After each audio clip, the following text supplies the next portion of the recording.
Oh, Timmy! He's coming. You've got to go. I'm respecting your privacy by knocking, but asserting my authority as your father by coming in anyway! Welcome to the channel. My name is Davey Moans. Name him. Davey Moans. And this is Bioshock Infinite. I'm currently platinuming all 3 games in this series and will be wrapping things up here with my first time playing Bioshock Infinite. This game has 50 trophies to earn for the platinum, and for the first time in the series, I can't do everything in one playthrough. First, I'll be playing the game on medium difficulty, and in addition to story trophies, I'll be earning all collectible trophies and as many miscellaneous trophies as possible. Completing this will unlock the game's hardest difficulty, called 1999 mode. But before taking that on, I'll use Chapter Select to clean up any remaining miscellaneous trophies. With those out of the way, I'll take on the game's hardest challenge, and if I beat that, I'll earn the last trophies for the platinum. Thanks for watching, now let's get started. I offer you a choice. Join my crew. Will ye serve? As you can see, the game takes place in 1912, which means that this sequel is actually a prequel. But much like the original game, we find ourselves approaching a tower in the middle of the ocean. Oh shit, here we go again. This is another cold open, so I have no idea what the hell's going on, but it's clear I'm supposed to be finding a girl. Surely a task no Davey Moans viewer would struggle with. Oh, hi, Mark. At the top of the tower, I find a chair that quickly becomes a rocket, and this gives me a one-way ticket to Columbia in a classic Bioshock opening. Hallelujah.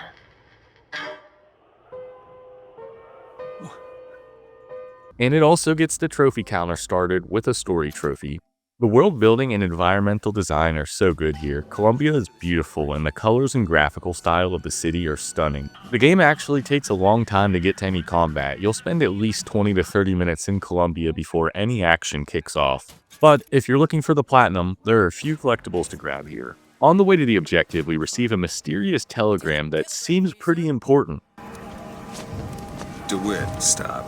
Do not alert Comstock to your presence. Stop. Whatever you do, do not pick number 77. I'm sure we'll heed this ominous warning and not almost immediately do the exact opposite of what it says. 77. 77.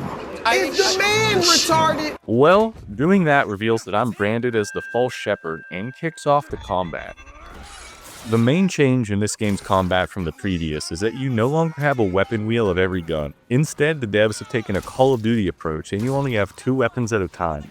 Also, you no longer have health packs or Eve packs. Instead, you'll have to continuously loot for items to heal you. I was able to get started on a trophy pretty early for getting kills with possessed machines, and I reached the blue ribbon. This is a safe house area where I get some bonuses for playing the complete edition of the game. This includes several gear pieces, which give me a trophy for equipping gear in all 4 slots. I also get a few infusions, which let me upgrade either my health, shield, or salts. I tried out a skyline strike after that. It's over, Anakin! I have the high ground! And besides being fun to do, I'll need 20 of them for a trophy. I continued my way across the rooftops, making sure to find any secrets and kill all the enemies. It's all right. I'm not like the rest. I'm a progressive. Until I reached a building containing a suspicious number of birds. Who the fuck's letting all these birds in here? What is this, Home Depot? Oh shit, they need some help. Don't worry, I got them. This leads to a fight with perhaps the biggest edgelord known to man. I mean, look at this dude. All black, chains, a sword, carrying a literal fucking coffin on his back. I can't prove it, but he's definitely wearing guy liner under there. Killing him gives me a new vigor, and now I can sick birds on people.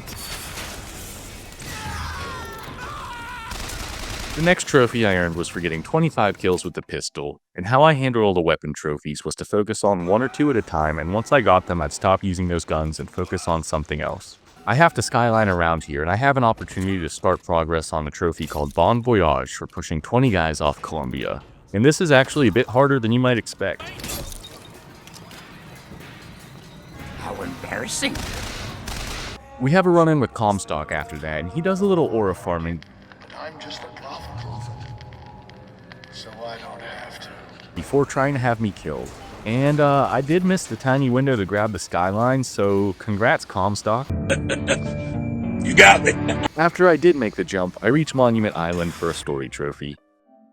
Here, I find Elizabeth, and she's pretty clearly special, because as you can see, that says Jedi. Bet that says Return of the Jedi. Yep, this chick is using magic powers to watch French Return of the Jedi 71 years early.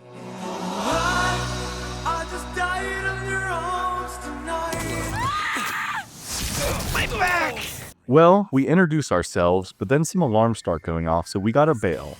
And it turns out that it's a giant bird chasing us. We get knocked off the tower here, but eventually we'll learn Songbird is supposed to keep Elizabeth in the tower, so... Good job. We almost get clapped, but wake up on a beach. Hey, you. You're finally awake.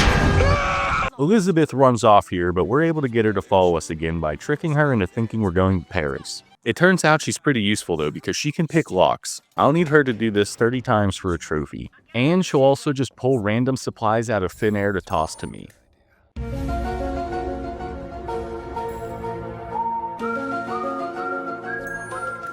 We then find ourselves walking into a very obvious trap that turns out to be a trap.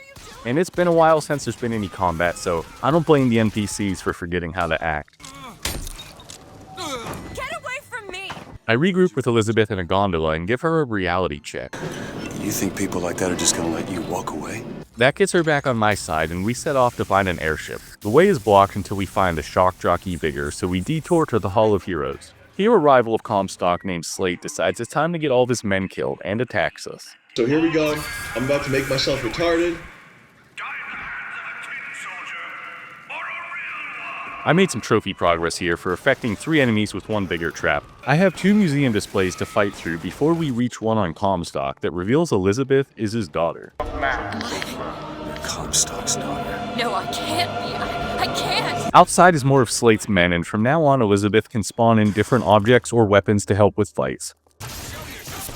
Inside we encounter a motorized Patriot, aka Mecha George, with a mean urge to crank it. We have one last battle with Slate's men, and then Slate just, gets fucking tired, I guess? Now let him have it! You can have it. Say thanks! So we just take the shock jockey, and that gives me a trophy. We power up the gondola, and before reaching the airship, I got 75 kills with Vigors for a trophy. Followed by a story trophy for reaching the airship. Here, Elizabeth realizes I'm not taking her to Paris, and she decides to hit me in the face. We then get boarded by the Vox, and they decide to hit me in the face. I tell them I just want the airship, to which they say, "That's too damn bad!" And they want me to get them guns before they give the ship back. And to top it off, they push me out from a distance that should probably kill me. What the fuck? I try to regroup with Elizabeth, but she's pissed at me, so I have to chase her, and she gets herself caught. Bitch! While rescuing her, I use the rails to kill 5 enemies with headshots, earning me a trophy. I tell Elizabeth about the gunsmith, and she agrees to work with me again, so we head for the elevator to Finkton. Maybe you... Hello? Can Spider-Man come out to play? What the fuck? And now I'm just gonna call this next section of the game the Chen Lin part. Because you say his name so many times, and for some reason Troy Baker decided to say Chen Lin's name like he's James Bond. The name's Mr. Lin. Mr. Chen Lin. Chen Lin. Mr. Lin! Chen Lin! Looking for Mr. Lin. Mr. Chen Lin. Chen Lin. Chen Lin. Mr. Lin. Chen Lin. Chen Lin. Chen Lin. Chen's tools. Chen Lin. Excuse me, Chen Lin? Lin's throat. After leaving Chen Lin's for the first time, I have to fight a handyman, and these motherfuckers are this game's hardest enemy. Even on normal, they hit pretty hard. That makes me kinda worried for 1999 mode. We fight our way through the Good Time Club to save Chen Lin, and while here, I looted my 200th container for the next trophy. Holy shit, is that Lin? Chen Lin? So Lin is obviously dead, and this is where the game gets weird. The twins that have been popping up from time to time arrive and encourage us to go through a tear into another Columbia where Chen Lin is alive. So we do just that. While fighting my way back to his shop, I kill 20 enemies with the RPG, and then find the man himself. Chen Lin? Excuse me, Chen Lin? Machines, very dangerous. No place for stupid people. It tore me apart. But I learned an important lesson. You can't count on anyone. He seems a bit off his rocker, and he doesn't have any tools here, so we get sent off to find them in Shantytown. On the way, I finished up the hand cannon kills, and then killed some homeless people in order to get another infusion. And upon reviewing this footage, I definitely did not need to kill that last guy. We keep the trophies coming by sniping a few more guys to hit 30. And then I outcranked George to get a trophy for defeating 20 heavy enemies. That area had another infusion for me, and I maxed out my salts, giving me a trophy for maxing one attribute. In the basement, we find Chen's tools, and Elizabeth opens a tear that we suspect will put them back in Chen's shop. Doing that gives me a story trophy, and as we step outside, we see that things are looking pretty different as a full-blown war has started. Damn dude, the Vox gets some guns and immediately chimped out. I completed the crank gun trophy during this Wait. Booker, how are you turning that crank? I also got my 20 Skyline Strikes trophy here, but unfortunately it turns out that Chen Lin, is dead. We should be getting our airship now, but in this world, Booker is dead, and Fitzroy would like to keep it that way. You just complicate the narrative. So, for most of the rest of the game, I'll be fighting the Vox. Fitzroy kills Fink and kicks off one of the game's first challenging fights. I'd call this point in the game where things take a turn for the worst. I really didn't enjoy the second half of the game nearly as much as the first. The game almost felt like it became a Call of Duty campaign. The environments just become super boring. Suddenly everything is just a gray arena. I know it makes sense because of the war, but I just found it a lot less interesting than how the game began. But back to the fight at hand. Booker overshot a skyhook strike.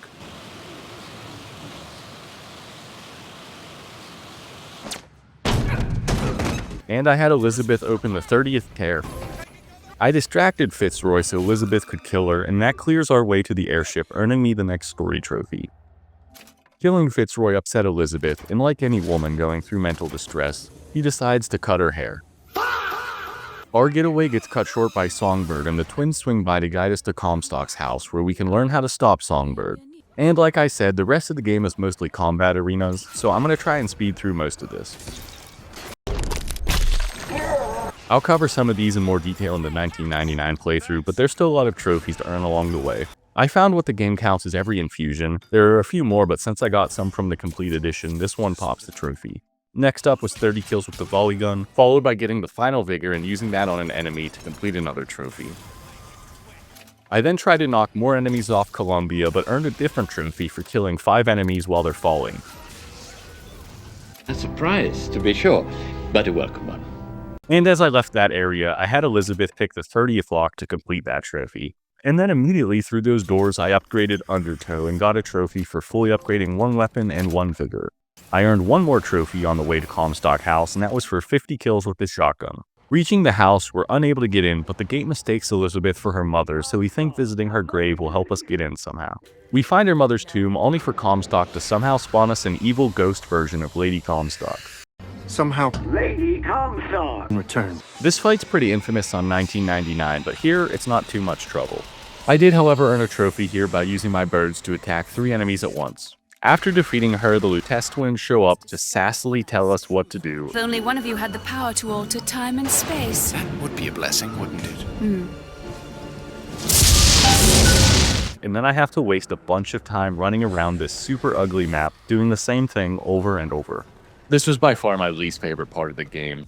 We have to backtrack a bunch to open some tears, and then fight Lady Comstock several more times.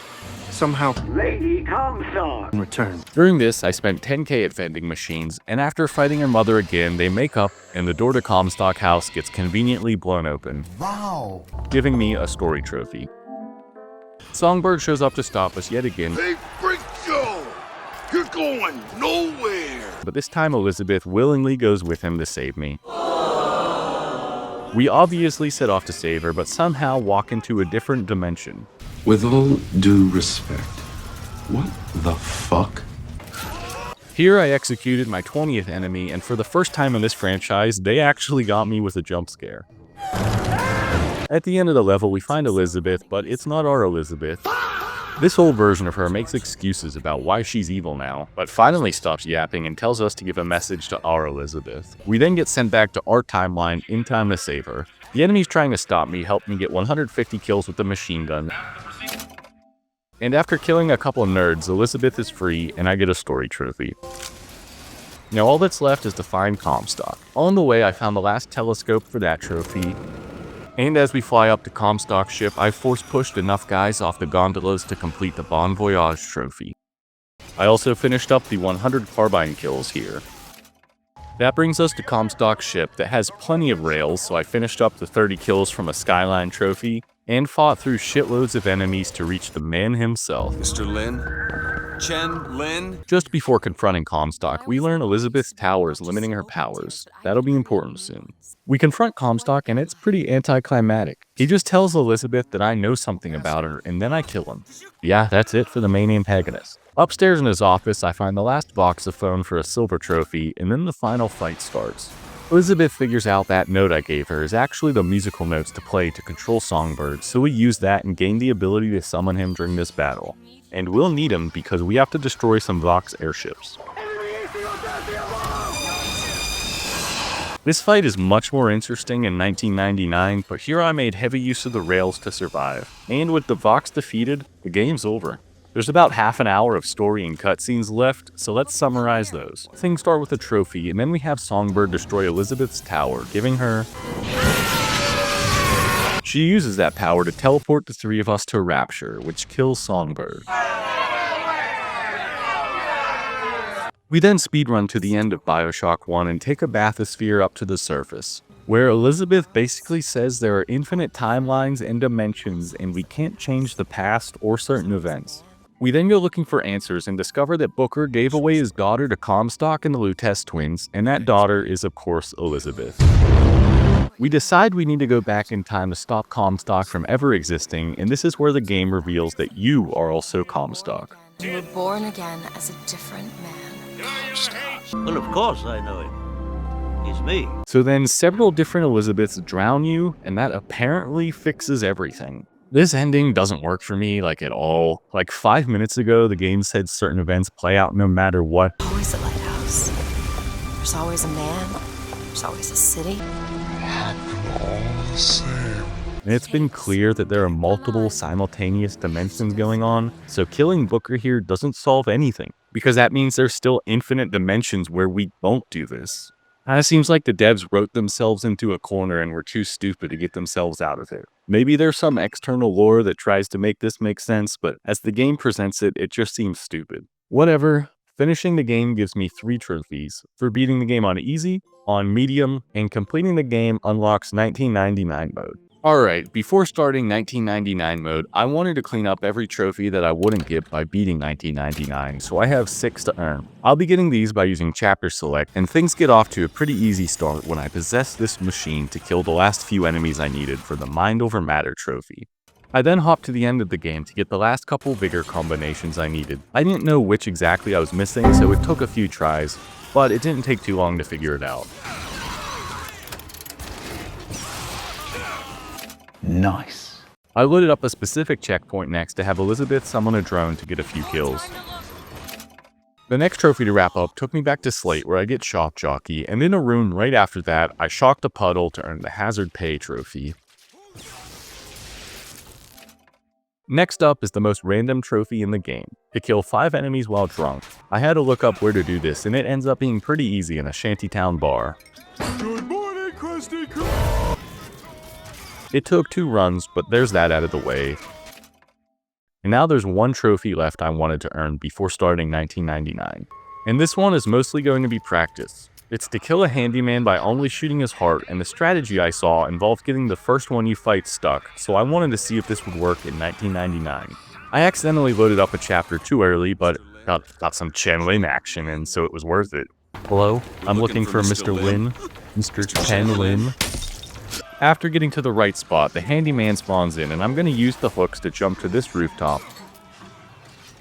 And then, once he jumps up, I'll jump down, and he should be stuck.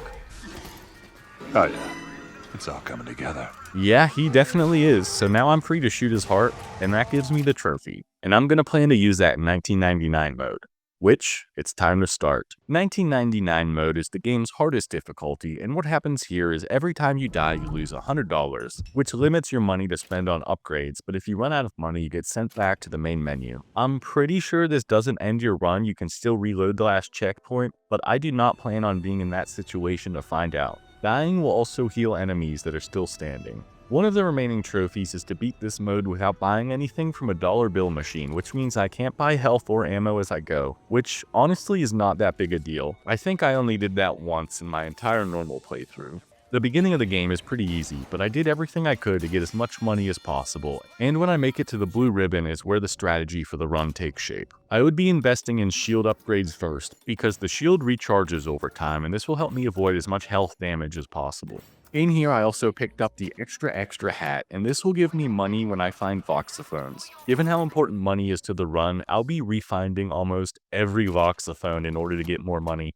That also means I'll have to continuously swap this out with other gear for combat and then swap back to pick up collectibles. The rest of the gear I got here was super mid, but I did get that $500 boost. With this setup, I didn't have any serious trouble for the first several chapters. I was obviously playing things much safer and would try to hide when my shield was down. Nobody move a muscle. So I made it to Elizabeth's Tower without any deaths and had made good progress on upgrading my shield. There's no combat for a while, and before things get started again, I got gifted a great piece of gear. It decreases my shield recharge time and increases its recharge rate. That's pretty good. We walk into a trap that's definitely still a trap, and I found that my birds were very helpful in keeping me alive. Maybe the pigeon lady was onto something. The area before the Hall of Heroes was the first real test of the run. There's a shitload of guys here coming from multiple directions, and at first I played things safe behind this crate, but as my ammo ran low, I had to charge in. I almost suffered my first death here, but my birds came in clutch to save me. I never said thank you.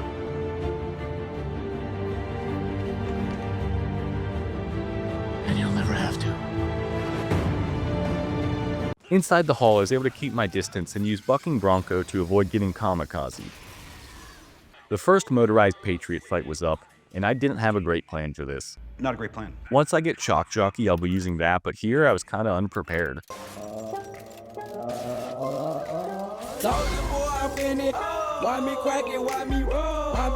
If it wasn't for Elizabeth spawning health packs, I absolutely would have been cooked. But even with them, it was a close call. All this action was a lot to process. I actually can't remember. Who was it that killed for his country at Wounded Knee? It was Slate who killed for his country at Wounded Knee. Slate! That's right. I got caught catching ammo and didn't have a chance to repel a kamikaze, and honestly, I was surprised to survive at all. But that was the last close call before I got the Shock Jockey, which was then followed by a different extremely close call that Bucking Bronco got me out of. I had a good amount of money saved up, so I made my first big upgrade of the game, getting Possession for Less. Unfortunately, that wasn't enough to save me in the next fight, and I died for the first time. Wait. Gonna cry?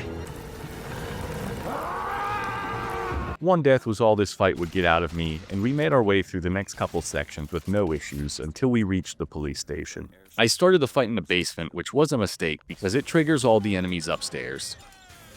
Oh, not good. I killed a few and focused back on the mecha president and very fortunately killed him before turning around to this.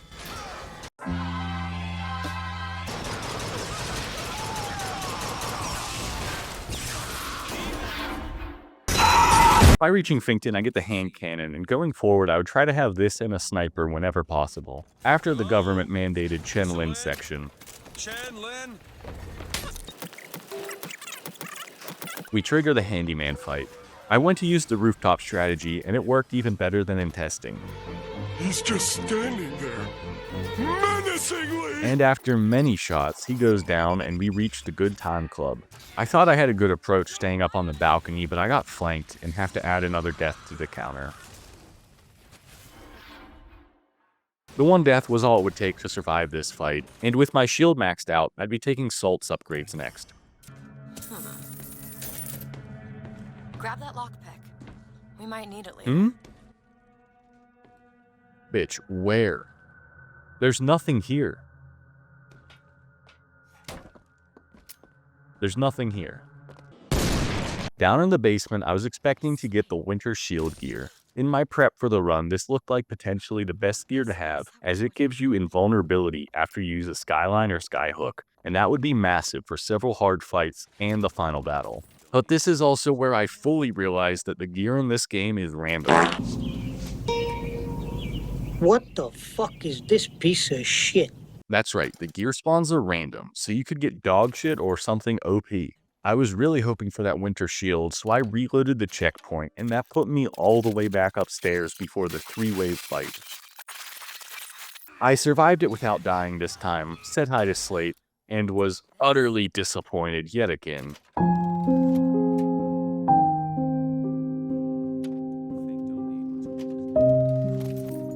I considered trying to farm for Winter Shield because I know it'll be really helpful, but since the checkpoint's so far back, I decided to just roll with what I got and let whatever happen happen. Oh, I have a bad feeling about this. That includes visiting the one and only Mr. Lin. Chen Lin? Excuse me, Chen Lin? Down in Shantytown in a pile of dirt, I found gold. Perhaps this is my payment for accepting my fate. What this does is stun nearby enemies when I kill someone with excessive damage, like from a headshot with the sniper. Shantytown continued to go pretty well, and I got more useful gear with the Scavenger's Vest. This will help keep my hand cannon sniper combo running with more ammo. We open the tear to arm the Vox, and I grab what will be the most important item of the run, the Charge Vigor. I hardly used this last playthrough, and on its own it isn't great, but I'll get a key upgrade for it soon. Holy shit, Chen Lin! I never thought this would happen. And that means we've reached the turning point in the game where it actually gets hard now. The fight with Fitzroy was the first part I was actually worried about because I don't have an exploit to use on the handyman here. Things started okay, and I focused on staying mobile and avoiding the handyman while I picked guys off. But the handyman are pretty fucking fast too. And he got me here. On the next try, he forced me into a very tight situation by cock blocking me on the rails, and I had no choice but to take a leap of faith.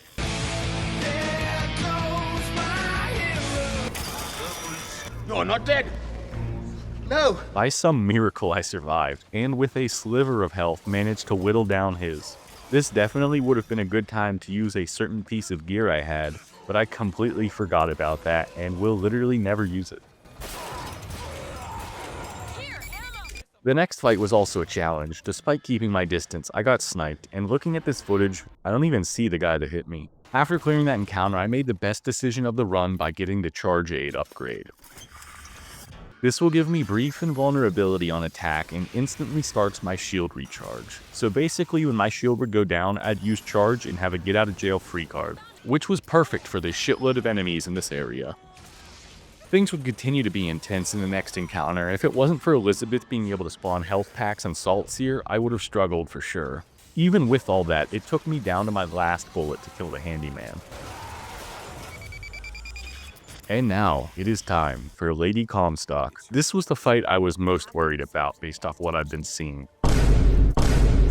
My approach for this fight was to just spam charge and use my hand cannon, and to my surprise, that worked extremely well. I think I got through her fight faster than on my first playthrough. I still have to fight her a few more times though, so I bought the last charge upgrade to hopefully kill more of the enemies she spawns. And with that, the second fight was just as easy as the first.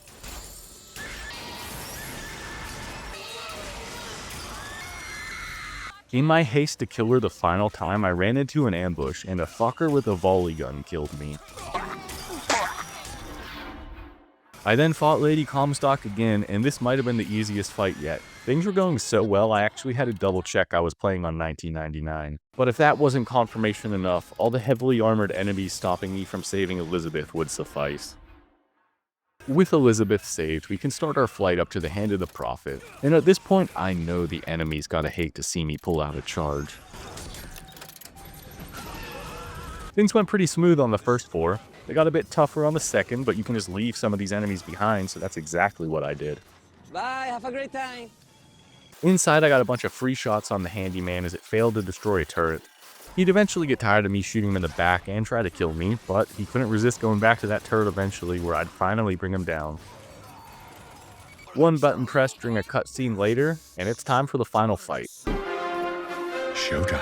I didn't have a specific strategy for this fight. Having that winter shield would have made things super easy, but alas, I'll have to make do. For the first couple waves, killing the enemies is the goal, but then it'll become destroying the Vox ships once the Mecha Georges arrive. And this is where things go south for me. I was struggling to kill the Patriots, and I was running out of ammo for all my good guns. I died a couple times, but the larger issue is that the ship was destroyed, which sent me back to the beginning of the fight.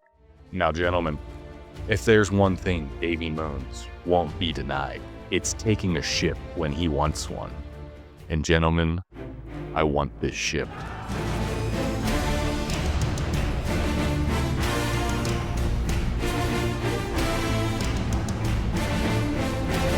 Dying does not matter at all anymore. I have plenty of money. All that matters is defending the ship. And this time I prioritized having Songbird attack the blimps much faster. So with the blimps destroyed, all I have to do is duke it out with Crank Happy George one last time. And that's all she wrote. Honestly, 1999 mode was a lot easier than I was expecting. I thought this would be the hardest of any Bioshock game, but I think I'd still have to say Bioshock 1 was the most difficult. My final playtime came in a little over 19 hours. As the game comes to an end, I get trophies for beating the game on hard, beating 1999 mode, and lastly, doing that without using a dollar bill machine. And that gives me the Platinum Trophy, which also brings the Bioshock series to an end. Thank you so much for watching, and come back next time to see me platinum Dragon's Dogma 2. Is that it? I think so.